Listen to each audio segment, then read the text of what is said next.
대한민국 국민이라면 꼭 알아야 할 소식만 모았습니다. 뉴스데일리 베스트 종합뉴스 지금 바로 시작합니다. 문재인이 4.7 재보궐선거에서 당선된 오세훈 서울시장, 박형준 부산시장과 오찬을 함께했습니다. 이 자리에서 박형준 부산시장은 문재인에게 이명박 박근혜 대통령에 대한 석방을 요청했습니다. 서병수 국민의힘 의원이 국회 대정부 질문에서 박근혜 전 대통령이 탄핵될 만큼 법을 어긴 게 있느냐며 속히 석방해야 한다고 하자 일부 의원들이 반대 목소리를 냈습니다. 어떤 의원들이 반대했는지 또 그 이유는 무엇인지 보도합니다. 이재용 삼성전자 부회장의 사면에 국민의 압도적 다수가 찬성하는 것으로 조사됐습니다. 코로나 백신 수급을 위해 이재용 부회장의 도움이 시급하다는 의견에 국민적 공감대가 형성된 것으로 해석됩니다. 신성한 국회에서 아주 신났네 신났어라는 발언으로 물의를 빚은 김상희 국회 부의장이 발언 이틀 만에 이상한 사과를 해 논란입니다.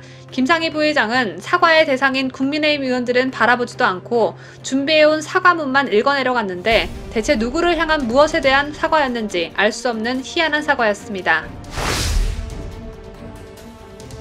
김어준이 이딴 출연 논란에 이게 나라 망할 일인가 라며 논란이 이해되지 않는다는 반응을 보였습니다. 이게 과연 나라 망할 일인지 아닌지 따져보겠습니다. 배우 김부선 씨가 이재명 경기도지사를 향해 남자라면 쌀 한 가마니라도 보내야 한다고 말했습니다. 이 말이 무슨 의미를 뜻하는지 잠시 후 보도합니다. 더불어민주당이 한국은행이 돈을 안 풀어서 선거에서 졌다며 또 남 탓을 하고 나섰습니다. 백신 논란엔 가짜뉴스 탓을 했습니다. 더불어민주당의 개과천선을 바라는 국민들은 사람은 고쳐 쓰는 게 아니란 말이 맞구나라는 반응을 보이고 있습니다. 정부가 지난해 9월 초 제출한 2021년도 예산안에 백신 구입비가 전혀 편성되지 않았던 것으로 드러났습니다. 문재인 정부가 애초에 코로나 백신을 구입하는 데 적극적이지 않았다는 비난은 더욱 거세질 것으로 보여집니다.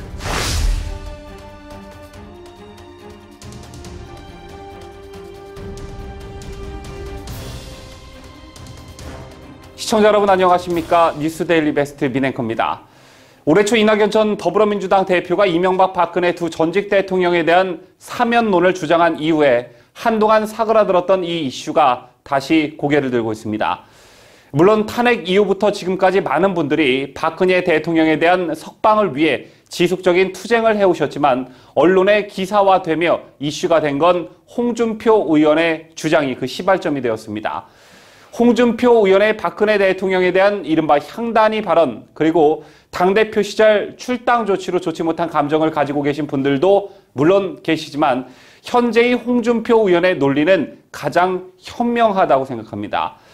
여러분 아시다시피 박근혜 대통령에 대한 사면권은 더럽고 치사하고 인정하기 싫지만 문재인이 가지고 있습니다. 얼마 전 한 언론에 의해 보도된 바 있지만 이낙연 더불어민주당 전 대표와 박지원 국정원장이 두 전직 대통령의 사면 여부와 시기 등을 이재호 국민의힘 상임 고문과 조율한 뒤에 문재인에게 사면을 제안했고 문재인이 사실상 이를 수용했지만 올해 초 이 전 대표의 사면카드 제시 후에 문바 등 민주당 지지자들의 비판이 거세지자 없던 일로 하고 접었다는 보도가 있었는데요. 특히 이 과정에서 문재인이 두 전직 대통령에 대한 특별 사면을 결정하고 두 전직 대통령의 가족에게 전달까지 해도 좋다는 말까지 전했다고 합니다. 이런 사실이 시사하는 바는 문재인에게도 현재 두 전직 대통령 사면에 대한 딜레마가 매우 크다는 점입니다.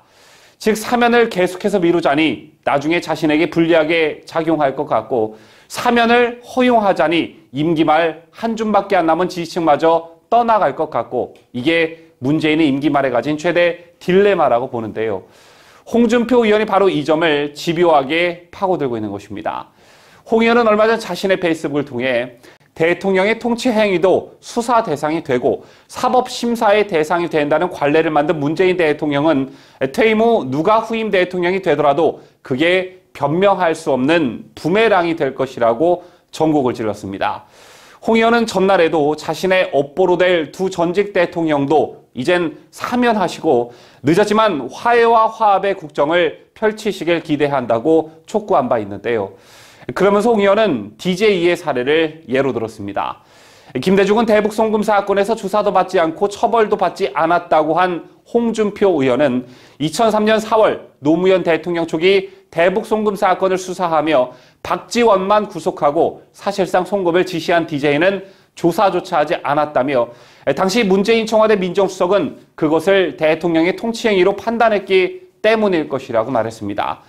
그러면서 박근혜 전 대통령은 수사 대상도 아닌 대통령의 통치행위를 범죄로 몰았고 이명박 전 대통령은 오로지 노무현 전 대통령을 자진케 했다라는 사적 감정으로 정치 보복을 한 것이라고 해석했습니다. 즉 문재인이 이상한 선례를 만들어 그것이 곧 자신에게 고스란히 돌아갈 것이다라는 점을 압박하고 또 경고한 것이죠. 또 두 전직 대통령의 사면을 구걸한 게 아니라 분명 경고성 멘트였습니다. 문재인 임기 동안 시중에는 이런 말들이 많이 돌았습니다. 한창 적폐청산이 한창일 때 이명박 박근혜 대통령을 감옥에 가둔 그 기준을 문재인에게 그대로 적용한다면 아마 무기징역형이 나올 것이다 라는 말이죠. 현재 문재인과 직접적 연관이 있는 사건들은 한두 개가 아닙니다. 물론 꼬리 자르기식으로 마무리가 된 청와대 울산시장 선거 개입건은 언제든 재점화가 될 수 있게 검찰이 공소장에 강한 의심이 든다라는 말을 남겨놨고 월성 원전과 관련해선 최재형 감사원장이 소상히 기록해놨습니다. 또 코로나 창궐 초기 중국인의 입국을 방치하고 백신 수급의 안일한 모습으로 대처해 국민의 생명과 안전을 위협한 죄는 반드시 물어야 할 대목입니다. 여기에 북한 김정은과 여러 차례 회담 과정에서 어떤 것들이 오갔는지도 소상히 밝혀져야 할 문제이겠죠.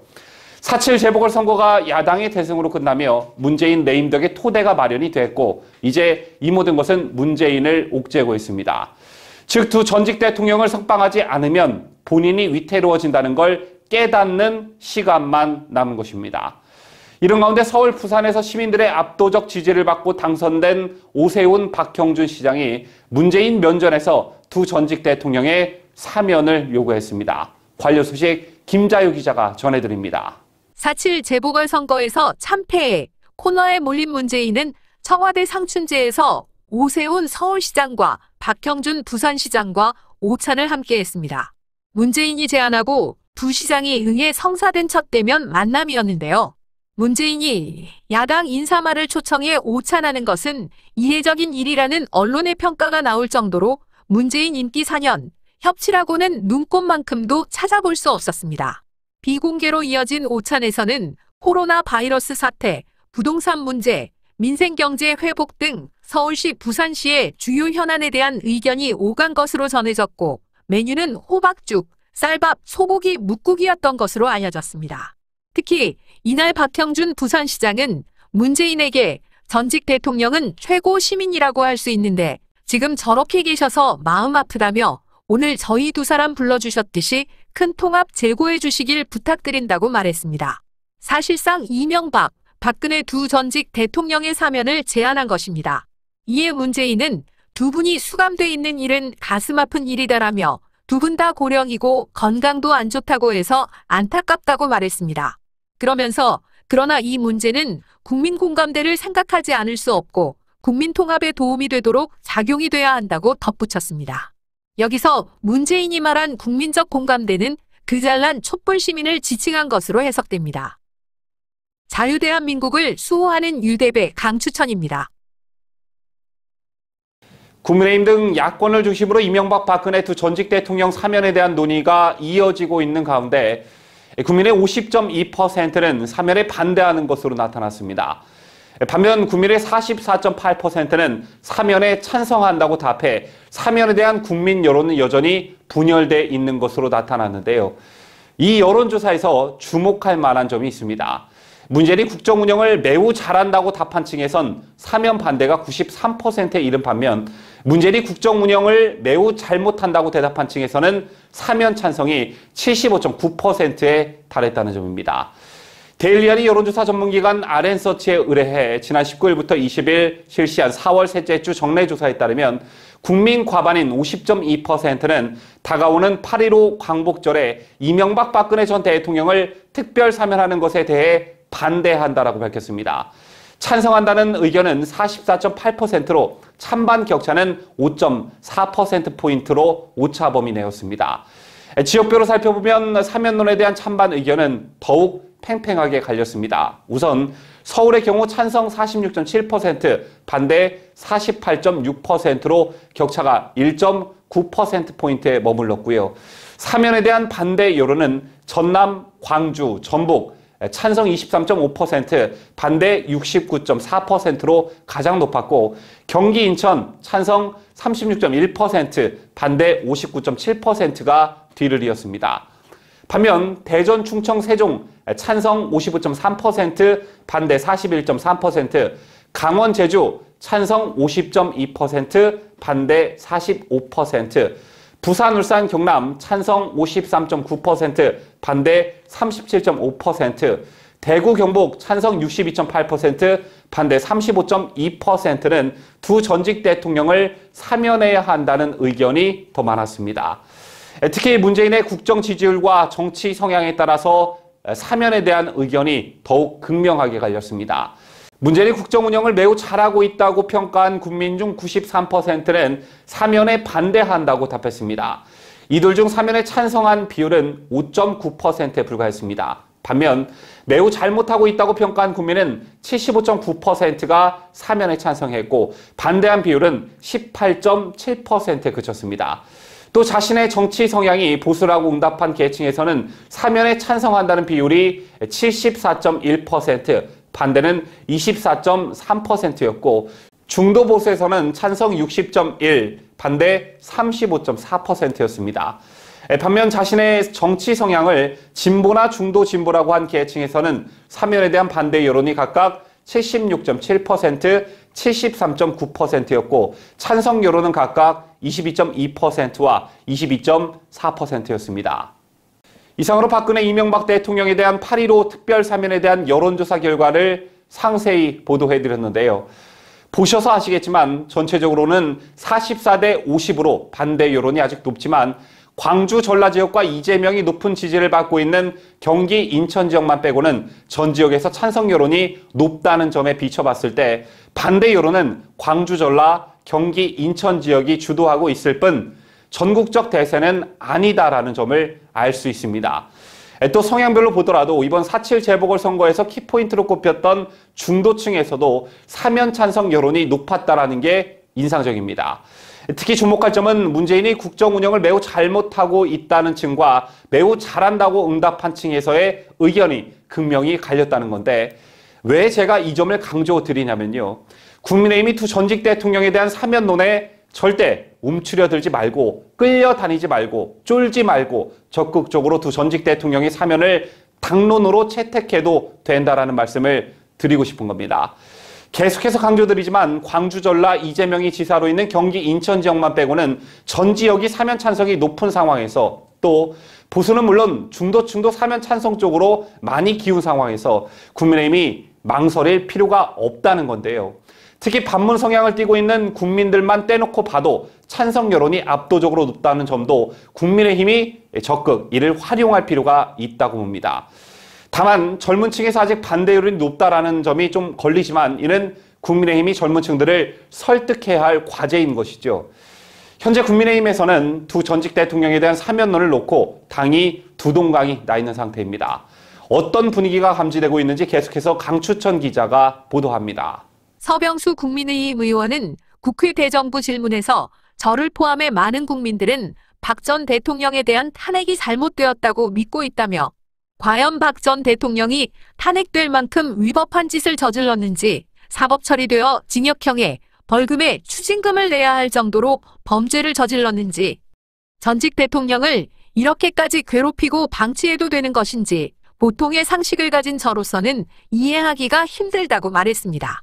서 의원은 홍남기 국무총리 직무대행 겸 경제부총리에게 박근혜 이명박 전 대통령의 석방을 대통령에게 건의해달라고 요구했고 홍 직무대행은 대통령의 고유권한 사항이라며 잘라 말했습니다. 서병수 의원의 이 같은 발언이 있고 난 뒤 당내 반발이 이어지고 있습니다. 조수진 국민의힘 의원은 어제 페이스북에서 대통령이 탄핵을 받아 물러난 것은 역사와 국민에게 큰 죄를 저지른 것이라며 탄핵을 받아 물러난 대통령을 배출한 정당은 반성하고 성찰해야 한다고 적었습니다. 국정농단 사태 4년이 지나서야 김종인 비대위원장이 사과를 했다고 강조한 조수진 의원은 대통령 탈핵도 역사다. 역사는 선택적으로 수용해선 안 되며 일부를 부정해서도 안 된다면서 지난해 12월 김종인 비대위원장의 과거에 대한 사과는 끝이 아니라 새로운 출발점이 되어야 한다고 주장했습니다. 그러면서 조 의원은 서 의원님의 사과를 간곡히 요청한다.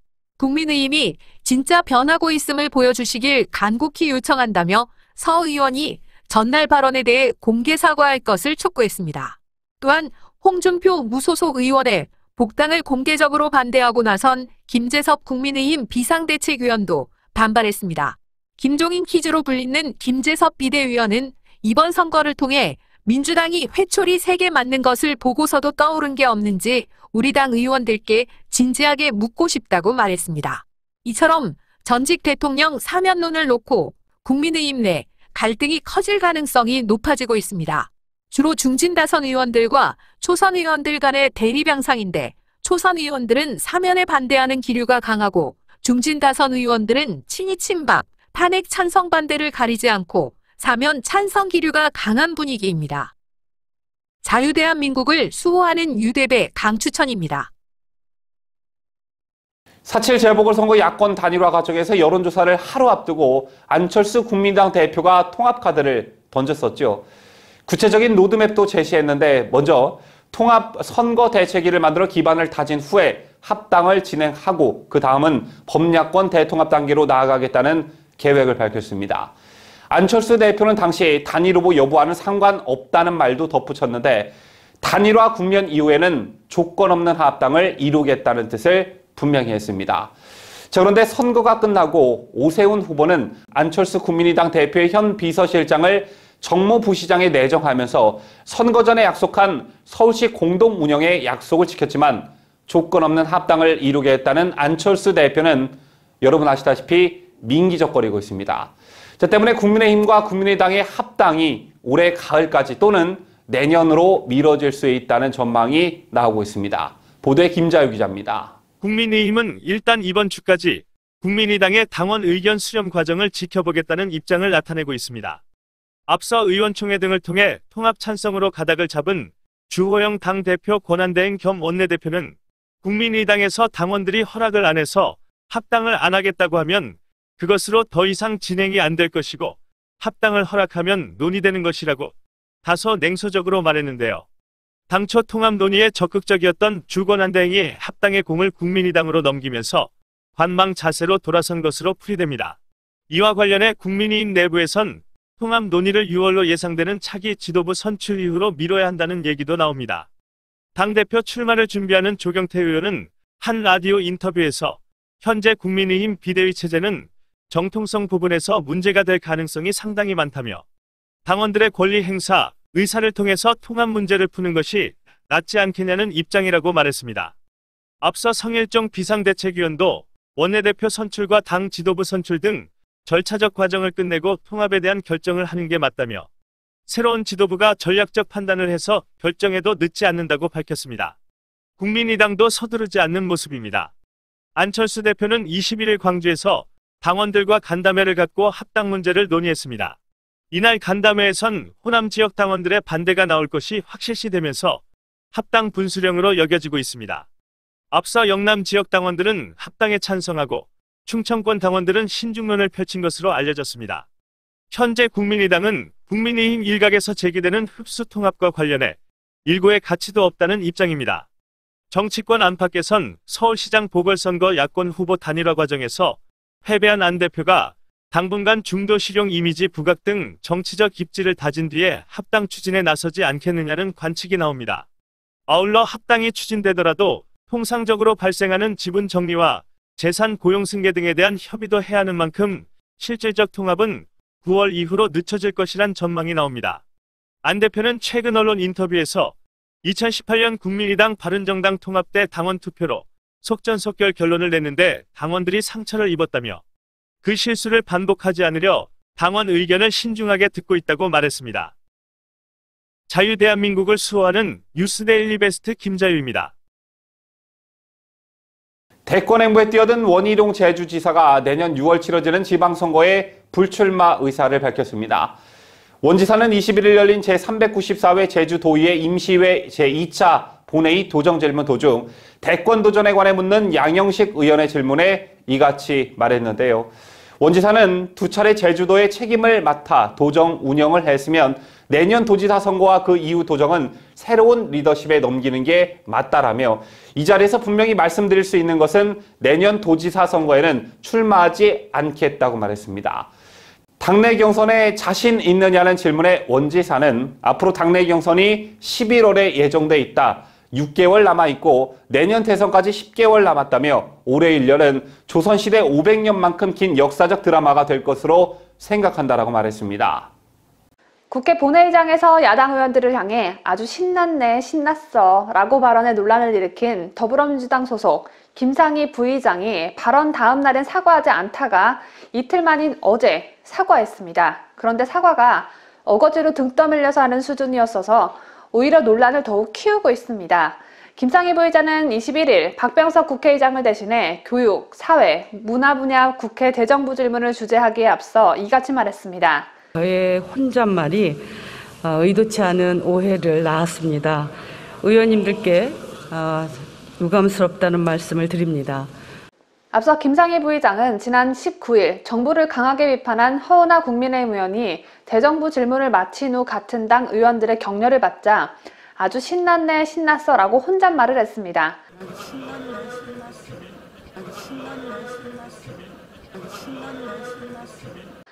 이 발언은 켜져 있던 마이크를 타고 생중계됐고 야당 의원들은 거센 항의를 했습니다.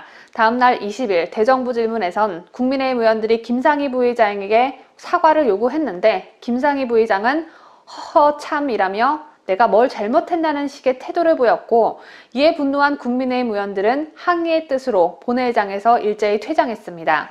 사과하기 싫어 죽겠는데 여론이 좋지 않자 울며 겨자 먹기 식으로 사과한 김상희 부의장은 사과문을 읽어내려가면서 자신의 발언엔 유감을 표현하면서도 야당 의원 자리는 쳐다보지도 않는 등 진전성은 개미 더듬이만큼도 느껴지지 않았습니다. 이에 대해 주호영 국민의힘 원내대표는 신났네 신났어가 아니고 잘났네 잘났습니다. 허은하 국민의힘 의원도 페이스북을 통해 김상희 부의장이 유감을 표명했다. 누구를 향한 사과인지 무엇에 대한 사과인지 알 수 없는 난해한 유감 표명이었다며 김 부의장의 사과는 의장단의 품격이 아닌 사과 호소인 수준의 면피일 뿐이었다고 질타했습니다. TBS 김어준의 뉴스공장을 진행하는 친문방송인 김어준의 1인 법인이 라면 가게와 카페를 운영하는 것으로 알려지면서 김어준의 초고가 출연료가 법인으로 우회 지급돼 세금을 아낀 것 아니냐는 의혹이 일고 있습니다. 21일 조수진 국민의힘 의원에 따르면 2000년에 설립된 김어준의 1인 법인 주식회사 딴지그룹은 사내이사 김어준을 제외한 다른 임원은 모두 2015년을 전후해 퇴임했습니다. 주식회사 김어준과 주식회사 딴지그룹 모두 사업 소재지는 서울 서대문구 충청로에 위치한 같은 건물 1, 2층으로 표기됐으며 해당 주소에는 딴지라면이라는 상호의 라면 가게와 낮에는 카페, 밤에는 술집을 하는 업소가 자리했습니다. 김어준이 딴지 라면 가게를 하든 뚱딴지 라면 가게를 하든 뚱떼지 라면 가게를 하든 그건 우리와 상관없지만 김어준의 거액 출연료가 개인이 아닌 김어준의 1인 법인으로 지급돼서 세금을 아꼈다면 이건 결코 그냥 넘어가선 안 되는 일이죠. 국민 세금으로 돈을 받아갔으면 김어준도 세금을 제대로 내야 인지상정일 텐데 김어준은 이런 반응을 보였습니다. 한 번만 더 얘기해야 될 것 같은데 제 출연료 관련해서 계속 기사가 나라가 망할 일인가 봐요. 출연료 세금 처리는 문제 없다고 몇 번 얘기했는데 어제 또 데일리한 최현욱 기자님께서 제 출연료가 라면 가게로 지급되는 거 아니냐, 편법으로 세금을 줄이는 거 아니냐 기사를 냈기도 했고 포탈 대문에 또 어제 종일 걸려있던데 이건 일부러 그런 거라고 제가 생각할 수밖에 없는데 마지막으로 한 번만 더 얘기하죠. 네. 제가 이 방송을 진행하고 있으니 어쩔 수 없이 이미 했던 얘기인데 저는 세금을 줄이기 위해서 법인을 만들어서 각종 경비, 각종 경비 처리하고 하는 식의 절세 시도를 안 합니다, 저는. 이게 나라가 망할 일이냐고요? 나라가 망한 일 맞습니다. 이곳저곳에서 부패한 세력들이 나라 돈을 꾸준히 빼돌린다면 나라는 결국 망하게 돼 있습니다. 그리고 그 잘못된 수법을 바로잡지 않는다면 그것 또한 나라를 망치는 일 중에 하나이죠. 논란이 사그라들지 않아서 김어준이 굉장히 짜증난 듯 말하는데 계약서도 쓰지 않고 돈을 받아간 주제에 출연료 공개를 끝까지 거부하는 모습을 보고 있는 우리 국민들의 마음을 김어준 당신이 좀 헤아려 주길 바라고, 아울러 논란에 대해 하고 싶은 말 있으면 국민 세금으로 운영되는 공영방송 통해서 하지 말고 김어준 개인적으로 따로 입장문을 내길 바랍니다.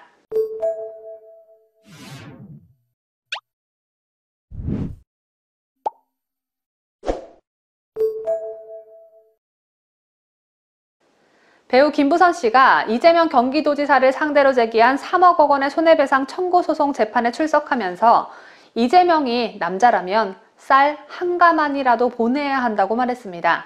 이재명은 남자 맞죠? 그렇다면 김부선 씨가 어떤 취지로 쌀 한 가마니를 보내야 한다고 한 것일까요?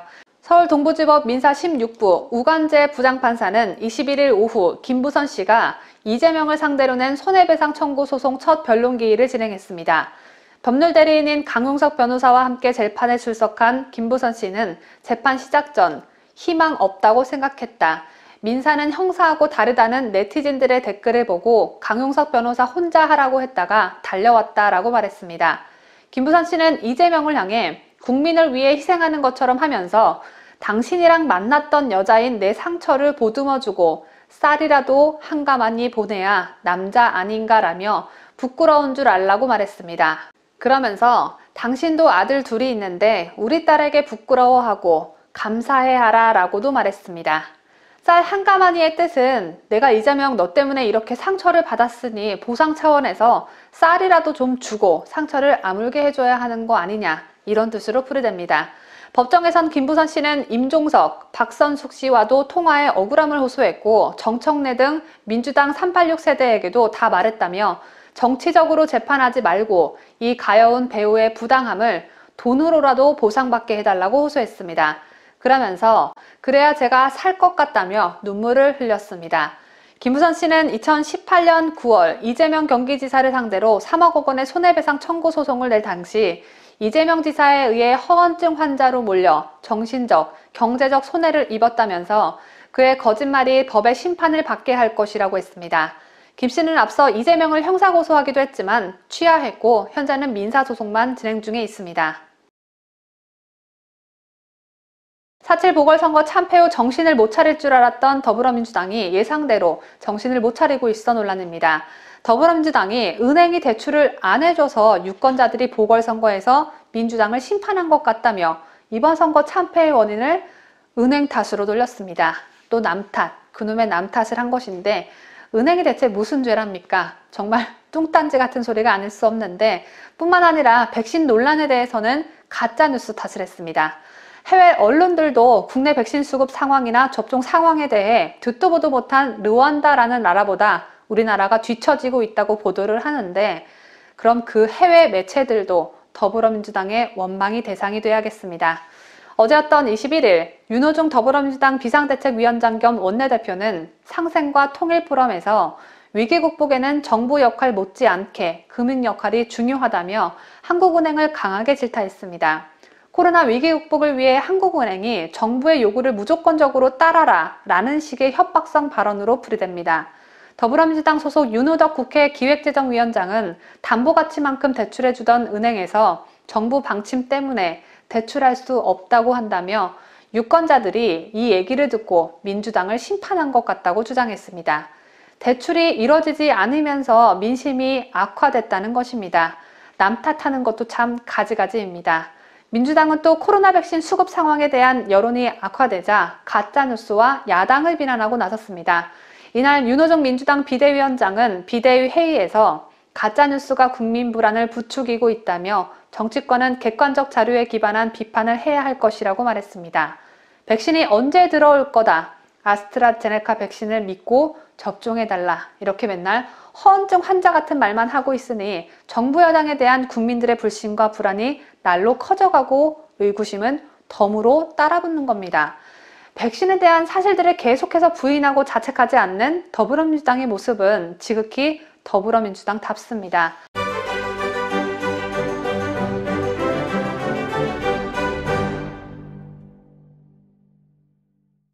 문재인 정부는 애초부터 코로나 백신을 구입하는데 적극적이지 않았었죠. 이를 입증할 수 있는 정황들이 속속들이 나오고 있는 가운데 정부가 지난해 9월 초 제출한 2021년도 예산안에는 백신 구입비가 전혀 편성되지 않았다는 사실이 밝혀졌습니다. 다시 한번 강조드리지만 코로나 팬데믹으로 전 국민이 고통 속에 빠져 있고 추석 명절 때 집에 가지 말라고 했던 작년 9월에도 코로나 백신 구입비 예산을 편성하지 않은 것입니다. 보건복지위원회 소속 국민의힘 국회의원들이 문제를 제기하자 9월 말에야 국회 예산 심의 과정에서 4차 추경 예산으로 1,839억 원, 2021년도 예산안으로 9천억 원이 반영이 됐는데요. 강기훈 국민의힘 의원이 입수한 제382회 국회 보건복지위원회 회의록에는 정부의 소극적 태도가 그대로 드러나 있습니다. 저희가 여러분들의 이해를 돕기 위해 그래픽 자료를 준비했는데요. 지난해 11월 4일 열린 회의에서 국민의힘 강기훈 의원이 박능후 보건복지부 장관과 나성홍 질병관리청 차장에게 왜 백신 구입 예산을 편성하지 않았느냐고 묻자 나 차장은 어떤 백신을 구매할지 검토가 아직 끝나지 않았다라고 답했습니다. 그러면서 나 차장은 내년도 예산에서 예비비나 추경을 통해 확보해야 하는 상황이라고 덧붙였습니다. 다시 한번 강조드리지만 이런 말을 국회에서 주고받았던 건 작년 11월 4일입니다. 자, 다시 강 의원이 예산이라는 것이 원래 예측하고 짜는 것이 아닌가, 국민 60%를 대상으로 코로나 백신을 접종하겠다는 계획을 세웠으면서 예비비나 추경에서 반영하겠다는 것은 너무 수동적이지 않나라고 지적하자 정은경 질병관리청장은 불확실성이 크다라고 답했습니다. 강 의원이 다시 백신을 들여와야 하는 것은 불보듯 뻔한 일인데 그 불확실성이 뭡니까? 라고 묻자 정 청장은 어떤 백신을 선정할 것인지와 가격에 대한 부분이라고 대답했습니다. 박 장관은 강 의원의 추궁에 현재 가격이 확정된 것은 아니지만 각 회사가 제시하는 가격 차이가 너무 크다. 어떤 회사는 한 번 접종에 $20 정도인데 라고 말을 흐렸습니다. 즉 가장 비싼 백신을 기준으로 예산을 편성해도 문제가 없었을 텐데 당시까지 어떤 백신을 구입해야 하는지를 놓고 갈팡질팡했다는 뜻입니다. 결국 백신 구입 예산은 지난해 총 4차례에 걸친 추가 경정 예산에도 2021년도 정부 예산안에서도 빠진 상태였고 국회의 예산 심의 과정에서 비로소 추가됐습니다. 세계 각국이 백신 확보에 선제적으로 대응하며 사활을 걸고 있는 상황에서도 이들은 국민들을 위해 뭘 어떻게 준비하고 자신들이 무슨 역할을 해야 하는지 모르고 있던 것입니다. 그 피해는 고스란히 국민 여러분께서 지금 짊어지고 계십니다. 이재용 삼성전자 부회장의 사면에 국민의 압도적 다수가 찬성하는 것으로 조사됐습니다. 세계 반도체 패권 전쟁에서 승리하기 위해선 이 부회장의 사면이 필요하고 특히 코로나19 백신 수급을 위한 민간 외교에도 도움이 될 수 있다는 의견에 국민적 공감대가 형성된 것으로 해석되는 대목이라는 분석이 나오고 있습니다. 데일리안이 여론조사 전문기관 RL서치에 의뢰해 19일부터 20일까지 실시한 4월 셋째 주 정례조사에 따르면 광복절에 이 부회장을 특별 사면하는 것에 대해 어떻게 생각하십니까? 라고 물은 결과 응답자의 70%가 찬성한다고 답했습니다. 반대한다는 의견은 26%에 그쳤는데요. 이 부회장의 사면은 모든 성과 연령, 지역을 가리지 않고 찬성 의견이 압도적으로 높았습니다. 현재 이 부회장 사면론은 반도체 산업 진흥과 코로나 백신 확보 차원에서 재계는 물론이고 정치권에서도 제기되고 있습니다. 민주당 중진인 안규백 의원은 코로나 사태 등 전 지구적 재난 상황을 고려하면 기업인들이 역할을 할 수 있도록 만들어주는 것이 필요하다며 이 부회장의 사면을 촉구한 바 있습니다. 저희가 준비한 소식은 다 전해드렸습니다. 21일 종합뉴스 영상에 시청자 여러분께서 남겨주신 소중한 댓글을 소개합니다.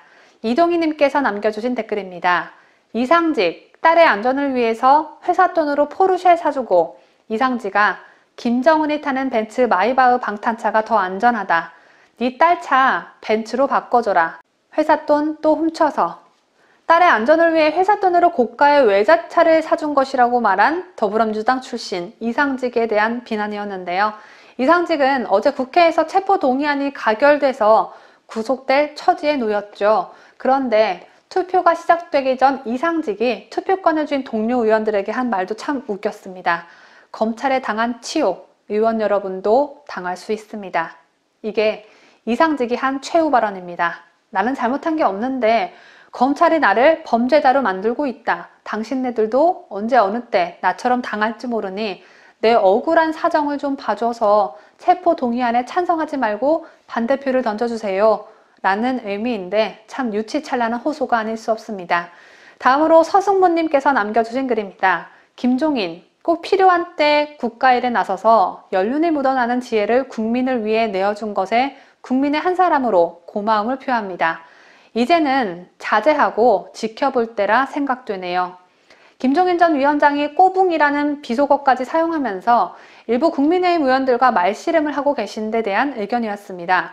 김 전 위원장이 안철수 국민의당 대표도 모자라 주호영 국민의힘 대표 권한대행에까지 비난을 퍼붓고 뒷담화를 해대는 그 이유가 드디어 밝혀졌습니다. 조선일보 보도에 따르면 보궐선거 승리 후 열린 비대위 회의에서 주호영 대행이 우리가 잘해서 김종인 위원장을 다시 모시는 일은 없도록 하겠다고 했는데 그 말에 김종인 전 위원장이 빈정상했다고 합니다.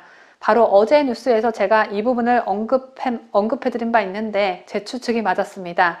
자신을 재추대하지 않으려는 모습을 보이자 김종인 위원장이 속된 말로 삐진 거죠. 그런데 김종인 전 위원장이 진정 대인배라면 외부 사람의 도움이 필요 없을 정도로 우리가 스스로 잘해보자 라는 그 의미를 정치 선배로서 윗사람으로서 대견하게 생각하지 않았을까요? 국민의힘 의원들이 당권 욕심 많다고 지적하시는 분이 당권 욕심은 본인이 세상에서 가장 많으신 것 같습니다.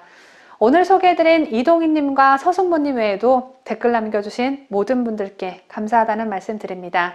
2021년 4월 22일 목요일 오늘 뉴스 영상에도 여러분의 의견과 응원의 댓글 많이 남겨주십시오. 저는 내일 오전 7시에 다시 찾아뵙겠습니다. 끝까지 함께해 주신 여러분 대단히 고맙습니다. 뉴스데일리 베스트는 구독자 여러분의 소중한 구독료를 운영합니다.